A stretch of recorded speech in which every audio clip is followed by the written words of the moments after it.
So today I thought I will talk a little bit about why I decided to sell my Sony RX100. It was a difficult choice because in general I was a very big fan of the Sony RX100 concept. It was a super light camera for just a little bit. I don't know how much it weighed, like 150 or 200 grams. Very small. You had a camera that was able to do everything, like nice photos, nice videos with a small sensor. But this also meant that it could be quite compact with a very versatile zoom lens. And yeah, it was great for traveling because you never had to carry around a heavy camera. But it had also a few downsides that in the end made me consider to sell the camera altogether. And I'm going to tell you what I did not like about it. For one thing, I really was always struggling with the color. No matter which mode I used, whether I used the standard profile or whether I played around with the picture profiles using something like S-Log2 or something else like imitation of Cinetone, the colors always seemed a little bit off, and it was very difficult to always color grade it in post-processing to make it somehow look nice. And it always left me with somewhat of a bad feeling after having recorded footage from a travel or from an event, because yeah, it always had to be corrected, and even with correcting it didn't look so nice as I would have hoped it would.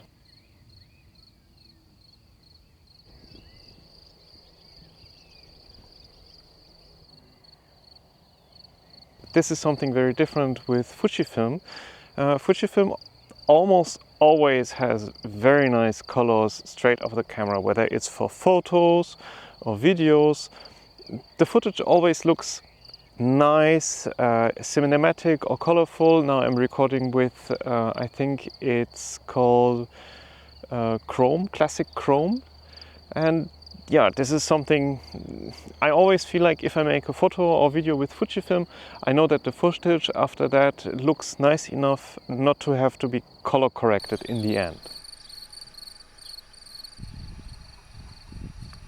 Another aspect is that from the side of usability, there were, how to say, some comfort of life settings that are missing for someone who likes to do videos and photo. For example, with this Fujifilm, you can always change the settings from video or photo, and it will keep the settings that you had from video only for the video mode. So you can set it to, for example, log or a different color profile or a different, how to say, autofocus setting and such. And when you change it back to photo, you have your photo settings. And with the Sony, this did not really work. If you put a picture profile and you want to shoot in log, and then you want to take a photo with standard profile, then you have to go back to the settings, change the profile picture or picture profile back to the photo setting, and this takes a lot of time and is very cumbersome when you want to change between the settings.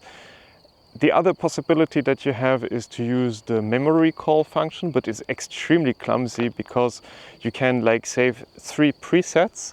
But when you change for setting 1, where you put your video setting with a low shutter speed and S-Log setting, and then you go to photo and you choose the memory call function that you saved in photo, and then you go back to video, it will not save the last version or settings you had when recording video. It will just go back to the standard setting, and then you have to go back again to set the correct white balance. And so it feels really clumsy and unnecessary annoying.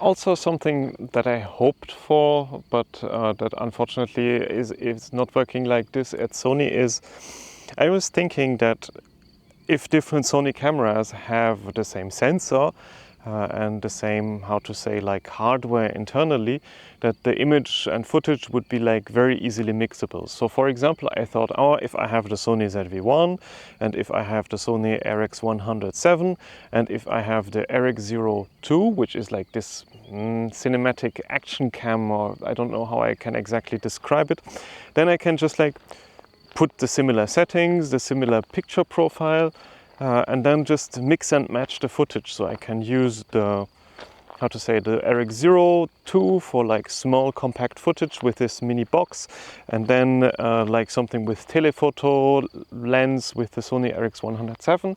And since it's the same sensor and basically the same technology, it should be like quite easy to mix. But in practice, the footage looks very different, even if there's exactly the same settings, the same white balance, the same picture profile.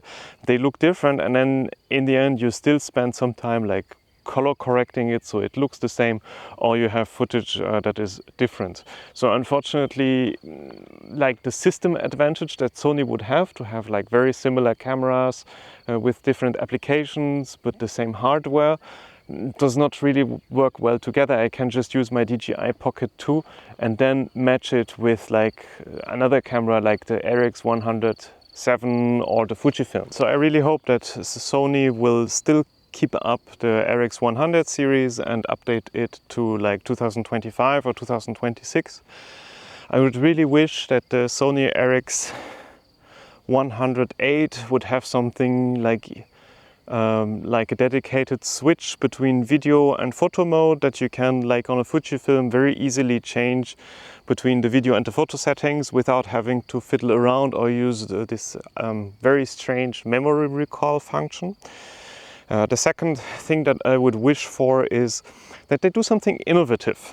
I mean, for example, now there is the Sony ZV-1, which has an internal ND filter, but a very restricted, how to say, zoom lens, and then the filter is only like an ND2, so you cannot like change it variably.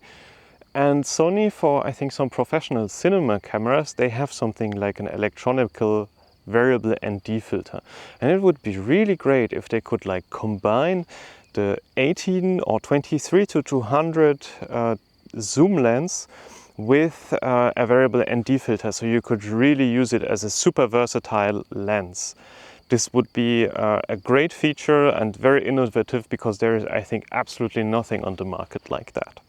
Something else, what I would wish for is that they like put the microphone input and all the cable that they have not on the side where you have the camera in your grip on the right hand, but on the left side, so it would be much easier like to connect the microphone or so without that you have it in your hand while you're using the camera. So alright, I think this was a small vlog in the evening to get a little bit more familiar with the very cool Fujifilm X-S20.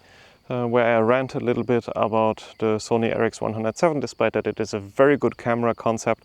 And Sony, please make a RX100 VIII and make it a camera for 2025 or 2026. Alright, that's it. See you.